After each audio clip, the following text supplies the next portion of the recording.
Selamat datang kembali di pembahasan mendalam kita. Hari ini kita fokus ke bab 21 dari sumber kita. Thank you for arguing. Judulnya menarik nih. Change reality, bag full of eyeballs. Intinya gimana sih kiasan atau tropes ini, alat retorika ini ya bukan cuma pemanis kalimat aja, tapi beneran bisa loh mengubah cara pandang kita. Seolah-olah kita dikasih bola mata baru buat lihat dunia. Kita akan coba bedah bareng-bareng gimana pertukaran makna lewat katakanlah metafora, ironi, metonimi, sinedoke, hiperbola, bahkan kata-kata kasar itu secara aktif membentuk persepsi kita dan orang lain. Siap nih melihat gimana bahasa bisa ya merombak realitas di depan mata Anda? Oke, jadi bab ini kan ngenalin beberapa kiasan utama ya. Mungkin kita bisa mulai dari yang lumayan sering kita temui, metonimi. Gimana tuh cara kerjanya? Tentu, metonimi ini menarik banget. Soalnya dia itu kayak menukar sesuatu dengan hal lain yang terasosiasi erat dengannya. Bisa ciri khasnya, tandanya, alatnya, atau bahannya. Sumber kita kasih contoh kayak nyebut minuman energi pakai mereknya, Red Bull gitu. Oh iya, sering banget itu. Atau eksekutif disebut Suits, setelan jas. Atau pemerintah jadi gedung putih. Ini kan jalan pintas mental gitu ya. Dan seringnya kita nggak sadar pakainya. Bahkan anak kecil, sumbernya cerita, bisa secara alami pakai ini. Kayak salah dengar kata broads, jadi wides. Atau namain kuda mainan Apple Juice. Apple Juice. Dari Appaloosa, haha, unik juga. Iya, karena dia suka kuda Appaloosa dan suka jus apel. Jadi digabung aja. Nah, ini efektif. Karena otak kita kan suka asosiasi, bikin ide kompleks jadi simpel, dan langsung ngebentuk pandangan kita gitu. Jadi menyederhanakan ya. Tapi mungkin kadang penyederhanaannya kelewatan. Ini nyambung ke sinekdoke nih, katanya kan, sepupunya metonimi. Nah, kalau sinekdoke ini gimana mengubah realitasnya? Dan bedanya sama metonimi persisnya di mana ya? Kadang agak tipis gitu batasnya. Pertanyaan bagus tuh.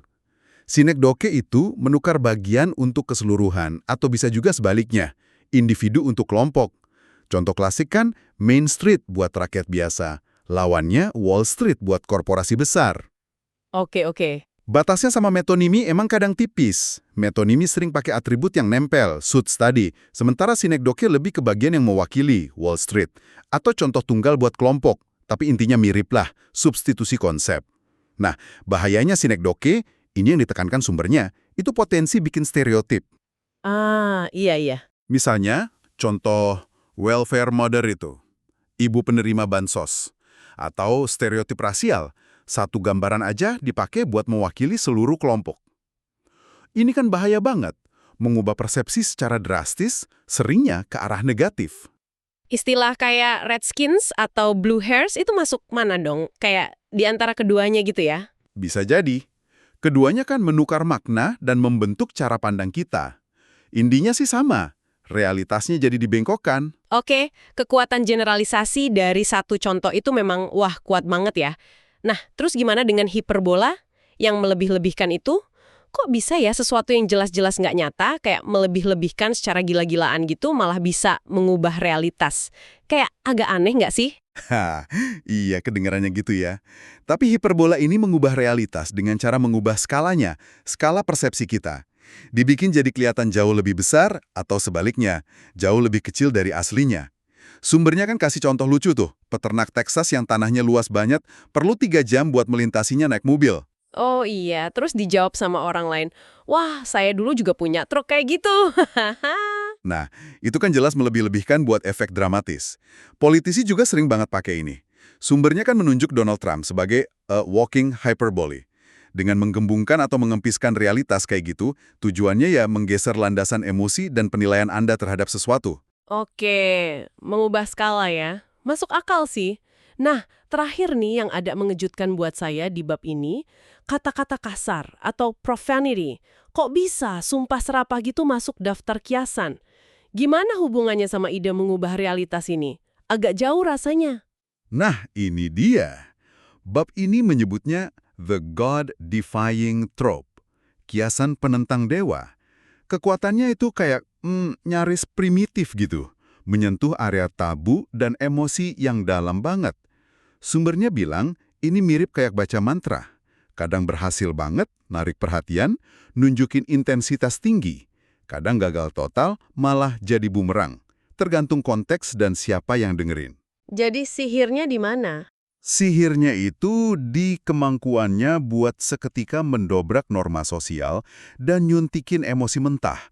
Jadi langsung mengubah persepsi tentang seberapa intens situasinya atau kondisi mental si pembicara. Risikonya tinggi memang, tapi nggak bisa dipungkiri, ini juga alat retorika untuk mengubah realitas, meskipun caranya beda. Wow, jadi semua ini, metafora, ironi, metonimi, synekdoche, hiperbola, sampai profanity, bukan sekedar main kata-kata ya. Mereka itu kayak lensa yang berbeda-beda, bola mata dari judul bab itu. Yang kita dan orang lain pakai buat membingkai dan memahami segalanya. Tepat sekali, mereka itu alat dasar retorika dan persuasi. Secara halus banget mengubah makna dan membentuk persepsi kita. Menariknya lagi, bab ini kan menghubungkan kata magic, sihir, ke para magi, pendeta Persia kuno yang terkenal bijaksana dan mungkin punya pengaruh misterius. Oh, jadi mau menekankan kekuatan transformatif bahasa ya? Persis, bahasa kalau dipakai dengan cerdik, itu punya kekuatan buat mengubah. Ini bukan sekedar gaya bahasa, tapi mesin untuk memahami, atau bisa juga mesin kesalahpahaman. Ini benar-benar nunjukin ya, cara sesuatu digambarkan itu mengubah apa adanya hal itu, setigarnya di pikiran kita. Dan kiasan-kiasan ini terus bekerja di sekitar kita. Betul, terus membentuk cara kita melihat isu, orang, dan dunia. Jadi penting banget untuk kita sadar akan hal ini ya. Nah, itu dia poinnya. Jadi, ini mungkin sesuatu buat Anda renungkan nih. Coba deh mulai perhatikan kiasan-kiasan yang muncul di sekitar Anda. Di berita, di iklan, pas ngobrol, bahkan mungkin di pikiran Anda sendiri. Coba tanyakan, realitas macam apa sih yang sedang coba diciptakan oleh metafora atau metonimi atau hiperbola ini buat saya?